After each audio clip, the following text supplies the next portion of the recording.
दोस्तों, मेरा नाम अयाज है। मैं राजस्थान के अलवर से हूँ। बात उस समय की है जब मैं लखनऊ गया था। वापस आते वक्त मैं ट्रेन में सफ़र कर रहा था। मैंने ट्रेन एसी फर्स्ट में अपनी सीट बुक कराई थी, जिसमें मैंने मेरा पर्सनल केबिन बुक करा रखा था। मैं थका हुआ था और सो रहा था। मैंने करीब 4 घंटे की अच्छे से नींद ली और जब मैं उठा तो उस समय रात के 1 बज रहे थे। मैंने सोचा अब नींद नहीं आ रही है तो कुछ काम ही कर लेता हूँ। मैं लैपटॉप निकाल कर अपना काम करने लगा। थोड़ी देर बाद किसी ने मेरे केबिन का गेट बजाया।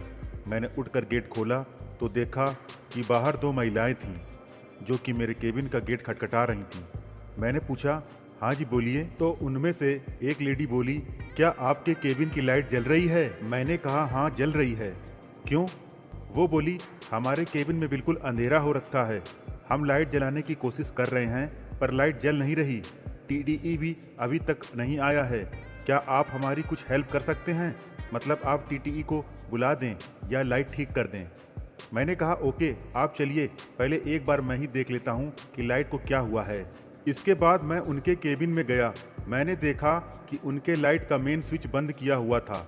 ये केबिन के बाहर ही होता है। मुझे लगा कि ये शायद उनसे ही गलती हो गई होगी या इन्हें मालूम ही नहीं होगा। फिर मैंने मेन स्विच ऑन कर दिया और लाइट जल गई। इसके बाद फिर मैंने पीछे मुड़कर देखा तो उन दोनों भाभियों की सीट पर कुछ अजीब सा रखा हुआ था, जिसको देखते ही मेरी आंखें सिकुड़ गईं। और जब मैंने ध्यान से देखा तो उधर एक भाभी की सीट पर नकली पप्पू रखा था। मैंने उस नकली पप्पू को नज़र भर के देखा और उस भाभी को बोला, लो आपकी जल गई। वो बोली, क्या? मैंने कहा, लाइट जल गई भाभी जी। तभी वो हंस दी और मेरी तरफ देखने लगी। मैं उनका नकली पप्पू देख के समझ गया था कि उनकी चिड़िया प्यासी है।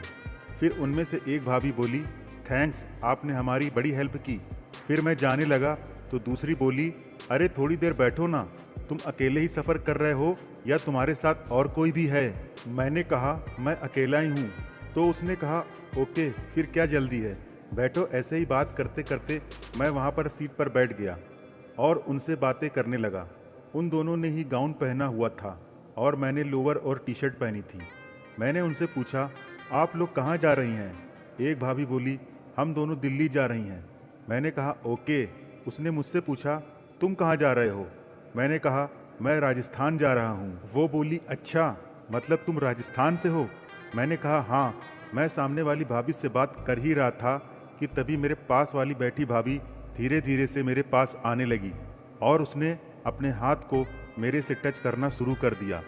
मैंने ये महसूस कर लिया लेकिन कुछ नहीं कहा। मैं उन दोनों से बस बातें कर रहा था। फिर उस बाजू वाली भाभी का हाथ मेरे ऊपर आ गया और वो मुझे सहलाने लगी। सामने वाली भाभी अपने पैर की उंगलियों से मेरी उंगलियों को टच कर रही थी और मेरी तरफ देख रही थी। मैं तो पहले ही समझ गया था कि इन दोनों की चिड़ियाँ फड़फड़ा रही हैं। फिर मैं बिना देर किए सामने वाली भाभी को देखने लगा तो वो स्माइल करने लगी। जैसे ही उसने स्माइल दी, मैंने अपनी पास वाली भाभी के होठों पर अपने होठों को रख दिया और उनसे मज़े लेने लगा।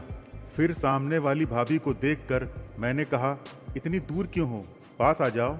वो उठकर मेरे पास आ गई और मेरी गोद में बैठ गई। मैंने कहा, बड़ी बेचैन हो भाभी जी। वो बोली, इसे बेचैनी नहीं कहते हैं, इसे तड़प कहते हैं।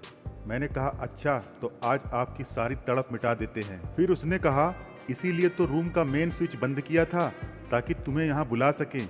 मैं ये सुनकर चकित हो गया, मुझे हंसी भी आने लगी। मैंने कहा, अच्छा, तो ये सब इसीलिए किया गया था? उसने कहा, हाँ। उसके बाद हम तीनों ने लगभग 2 घंटे तक मज़े किए और संबंध बनाए। फिर उन्होंने मुझे अपना मोबाइल नंबर दिया और मुझसे अगले महीने मिलने के लिए कहा। तो दोस्तों, ये कहानी आप लोगों को कैसी लगी हमें कमेंट में ज़रूर बताएं और दोस्तों, हमारे चैनल नाइस स्टोरीज़ को ज़रूर सब्सक्राइब करें। फिर मिलेंगे एक नई कहानी के साथ। तब तक के लिए धन्यवाद।